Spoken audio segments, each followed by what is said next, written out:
good day mga ma'am and sir.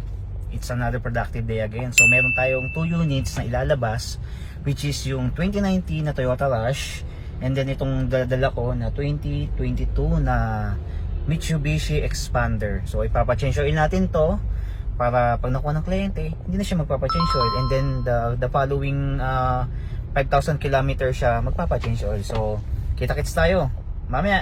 Goodbye. We're going to Petron, Hilpuyat Avenue to check, and then para ma-PMS na tong unit na dala-dala namin. Yung isa nandun sa likod, nakikita ko. So pupunta kami ng Petron para ipa-change oil itong dalawang unit na dala namin. So paano guys, see you later. Guys, no, good day. We're here na sa Petron Hilpuyat para ipa-change oil namin yung dalawang unit namin dito. So ipapacheck ko sa inyo. Ayan. So ito yung 2022 Expander, and then ito yung 2019 Toyota Rush. So ayan. Dito tayo guys sa Hilpuyat Petron. Yan. So ayan o. Yan. So ipapa-PMS natin to para yung client is wala nang problemahin para sa atin. Okay, paano? See you mamaya. So ito no, pinapa-change oil na namin siya.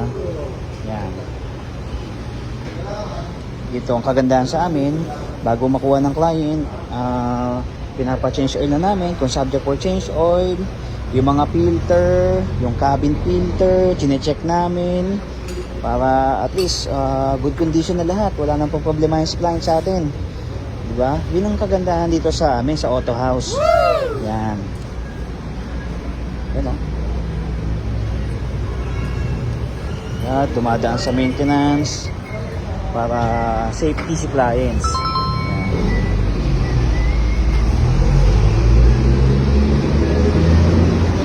Good day, we're back na. So babalik na kami ng Balero. Ito yung isa, yan, and then ito yung isang dala ko. Ito yung 2019 na Toyota Rush na pina-change oil din natin, and then itong hawak ko na 2022 Mitsubishi Expander Cross.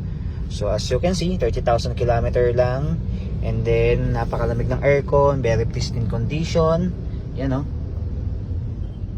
So yan, ang lawak ng loob, malinis, and then di-display na namin to sa showroom for final detailing, and then ready for take home. So if you wanna buy this car, just come to the showroom and then look for Brian Jacinto po, no? And then Jong Viola, of course. And then screenshot nyo yung name ko para at least meron kayong special discount pagdating sa showroom. So paano guys, kita-kits tayo mamaya sa showroom, ipe-present ko sa inyo to.